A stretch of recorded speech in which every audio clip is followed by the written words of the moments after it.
Shalom, kita mendengarkan Nats Epistel untuk hari Minggu tanggal 4 Februari 2024 yang tertulis dalam Markus 1 ayat 29 sampai 39. Demikian bunyinya.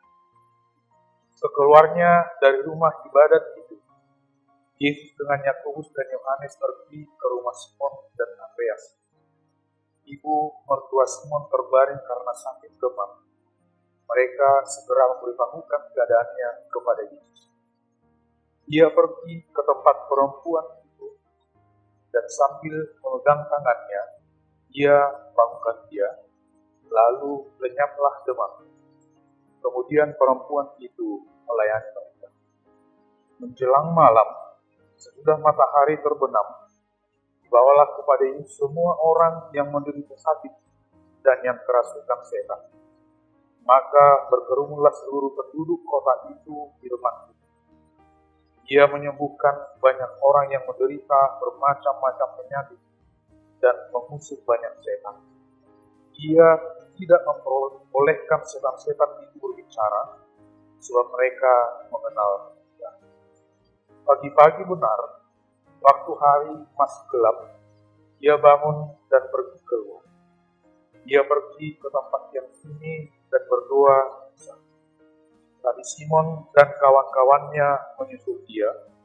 Waktu menemukan dia, mereka berkata, "Semua orang mencari kita." Jawabnya, "Marilah kita pergi ke tempat lain, ke kota-kota yang berdekatan, supaya di sana juga aku memberitakan Injil. Karena untuk itu aku telah datang." Lalu pergilah ia ke seluruh Galilea dan memberitakan Injil dalam rumah-rumah ibadat dan mengusir setan-setan. Demikian pembacaan. Saudara yang terkasih, beberapa tahun yang lampau, gereja kita mengadakan kunjungan kepada seorang anggota jemaat yang baru selesai menjalani pengobatan salah satu rumah sakit yang ada di luar negeri. Ibu itu harus menjalani beberapa kali proses kemoterapi akibat penyakit kanker yang sedang menggerogoti ibu. Pada saat kunjungan itu, ibu tersebut menyambut rombongan dari gereja dengan penuh sukacita. Lalu ia dengan gembira bercerita bahwa hasil analisa dokter menyatakan bahwa ia telah sembuh dan sel-sel kanker yang selama ini mengancam hidupnya telah berhasil dibersihkan. Tetapi beberapa bulan kemudian, sukacita itu berubah menjadi rasa khawatir karena analisa medis mengatakan sel kanker yang sebelumnya sudah dinyatakan sembuh dan hilang itu mulai muncul dan mengganas kembali.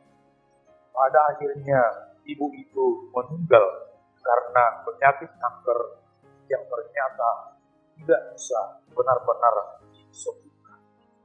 Canggihnya peralatan medis dan pesatnya perkembangan ilmu kedokteran ternyata tidak bisa menaklukkan ganasnya penyakit yang diderita oleh ibu tersebut.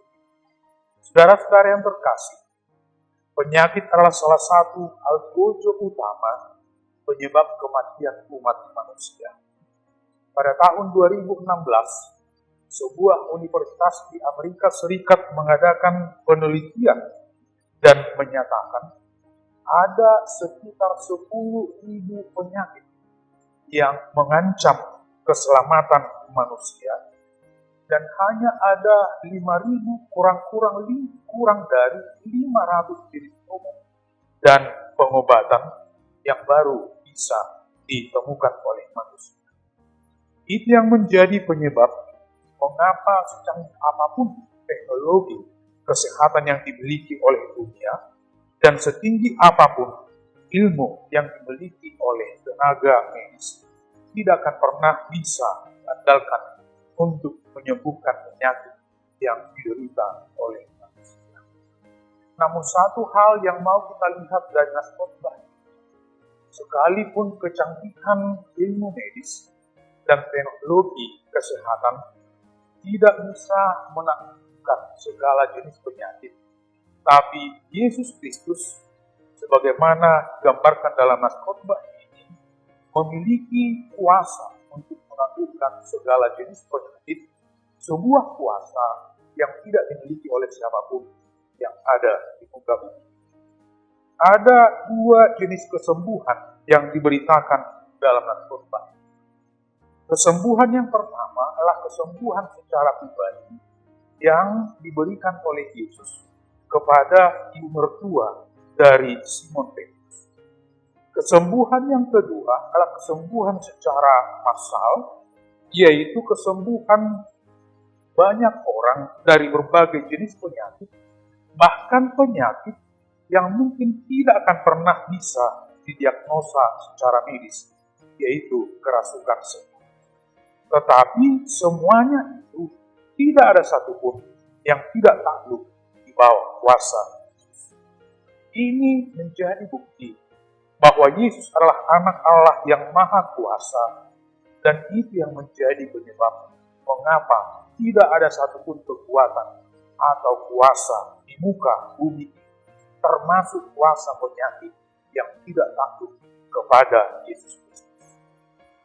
Namun satu hal yang perlu kita renungkan dari perilaku Yesus dalam nas khotbah ini, ada 3 pekerjaan utama Yesus selama melayani di bumi, yaitu memberitakan Injil melalui khotbah dan pengajaran, dan kemudian yang ketiga, tugas membawa kesembuhan atau melakukan tanda.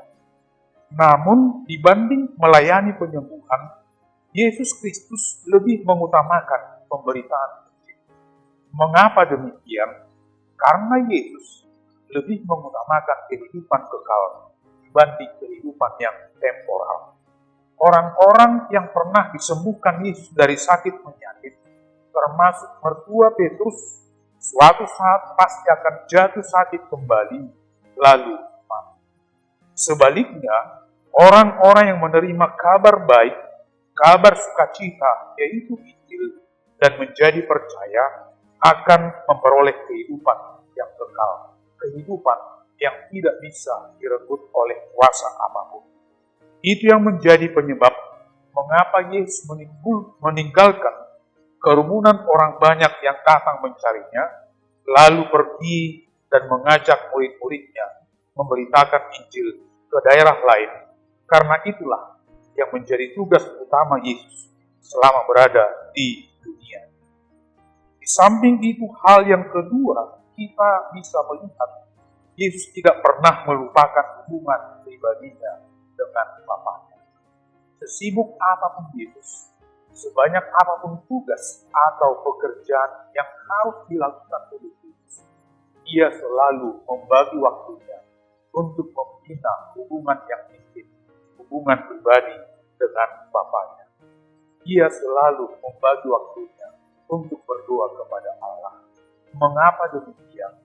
Martin Luther pernah mengatakan, semakin saya sibuk melakukan tugas-tugas pekerjaanku, maka aku harus semakin membagi waktu lebih banyak untuk berdoa kepada Tuhan. Abraham Lincoln, mantan Presiden Amerika Serikat, pernah berkata, waktu 1 jam yang saya habiskan untuk berdoa kepada Tuhan merupakan kunci keberhasilan saya dalam pekerjaan atau tugas-tugas yang saya lakukan dalam satu hari. Karena itu, saudara yang terkasih, kalau kita ingin dipakai Tuhan lebih luar biasa lagi, maka jangan pernah melupakan doa, jangan pernah melupakan hubungan yang baik dengan Tuhan.